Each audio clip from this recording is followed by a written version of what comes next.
Hey everyone, welcome back to another episode of r/ProRevenge. In today's episode, the time I ruined my high school teacher's career and got her fired in the greatest way possible. After that, take my parking spot, what goes around comes around. Finally, a lady almost hit the front of my car trying to pull into a parking spot I was turning into, so I just sat there. Before we get into today's episode, remember to subscribe so you never miss another episode of r/ProRevenge. The time I ruined my high school teacher's career and got her fired in the greatest way possible. This story is widely known amongst my family and is constantly brought up and joked upon in my group of friends even years later.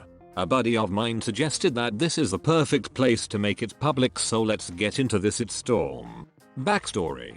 I was a senior in high school at the time and I had never been the brightest student. I was a solid C student and I had never received a detention or had any kind of bad student record. This is important, because to this day, I still have no idea why the teacher treated me this way.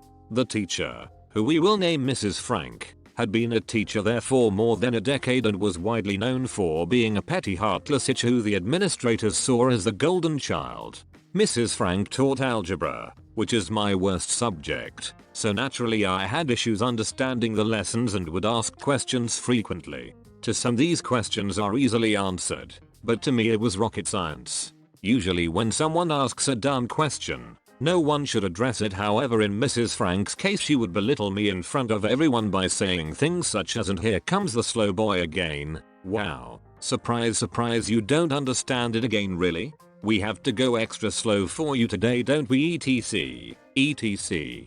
I tried going to the administration about it before, but again she was considered the golden child. They would send someone in to examine her during class. She would act respectful and normal for one day, and go back to being a itch the next. This goes on for about half the year until I had enough.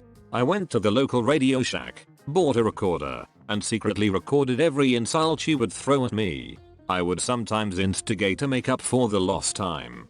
Go ahead, feed the fire. Fast forward to the end of the year and I'm sitting in Mrs. Frank's class when I ask a question. Her response, and I quote, "Because it's burned into my brain," was, "I've been teaching here for over 10 years and that was the single dumbest question I've ever heard come from anyone's mouth." She continued the lesson without answering. I calmly stood up, packed up my stuff, and headed to the nurse's office to dismiss myself from school. We were allowed to dismiss ourselves if we were 18.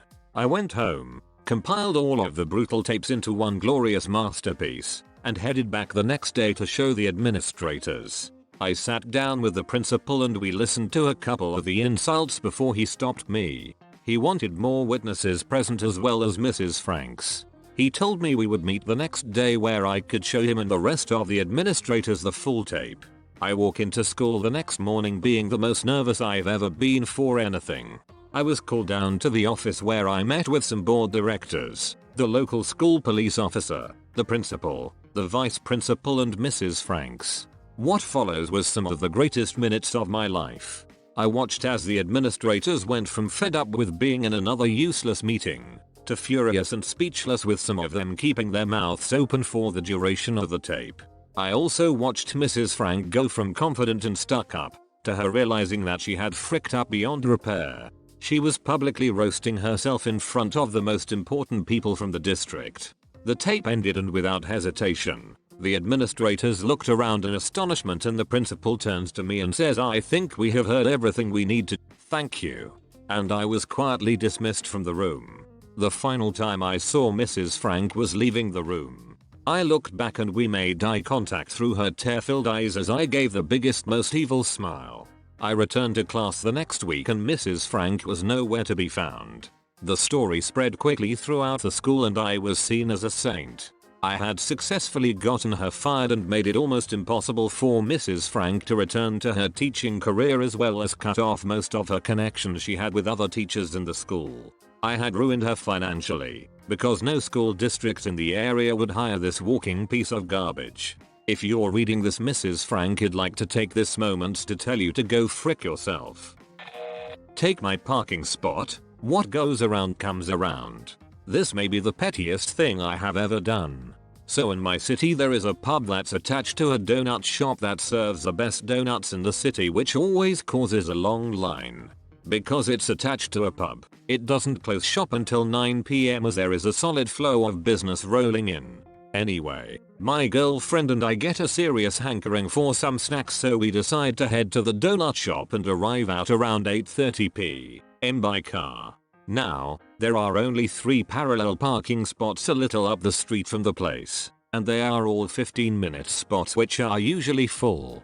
We see up the street that, count our lucky stars, a spot is free. My girlfriend pulls a little ahead of the car in front of the spot, turns on her indicator, and begins backing into parking spot when this little white Vespa driving behind us whips into the spot. I roll down our window and call out to the driver, "Excuse me, we were just backing in."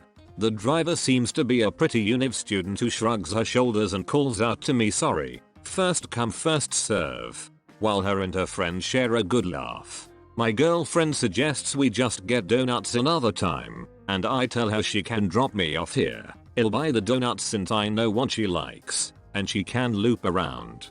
She agrees, and I pop out of the car, past the little white Vespa where the girls are still gathering their things, and head to the shop.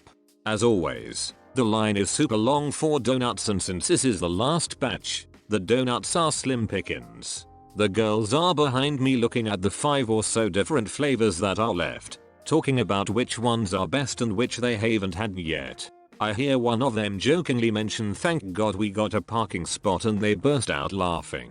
I get to the front of the line, and when asked for my order, request 2 dozen donuts, which is every last one remaining. The girls behind me didn't listen to what I ordered, but eyebrows of confusion started to form on their faces, and they slowly saw each donut loaded into the boxes and their options dwindle. One of them, the driver, in desperation asked the baker who was loading them in, "What? You're not even gonna save a few for us though?" To which I turned around and said, "Sorry, first come first serve." She honestly looked like she just simultaneously solved a movie mystery and ate her pants. It's difficult to put into words, but truly an expression I can never forget. Best donuts I ever tasted, and enjoyed by the rest of my office the next morning.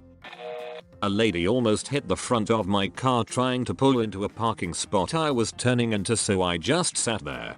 So I'm at Costco, in need of dog food, and it's ridiculously busy for a Monday. Barely any parking spot until I spot one at the end of the lot. I make my way down the aisle, and I'm about to turn into the parking spot when a lady runs over the curb and almost hits me to take the spot. Thankfully I tapped my brakes in time or she would have taken off my bumper. I look up and she is shaking her head and wagging her finger in a no motion at me. What the frick? I was like, okay, I'll just wait for her to back up since I'm obviously turning into the spot. She doesn't. My girlfriend is with me and was pissed that the lady wasn't budging. I gave her my Costco card and just sat in the aisle in a face-off with this lady. She goes inside, gets the dog food, comes back out, and loads up the car. She then pushes the cart into the spot we were waiting for and hops in the car. The look on the woman's face was enough to give me satisfaction for a week. She had to get out and move the cart so she could park once I reversed through the entire aisle. Worth it.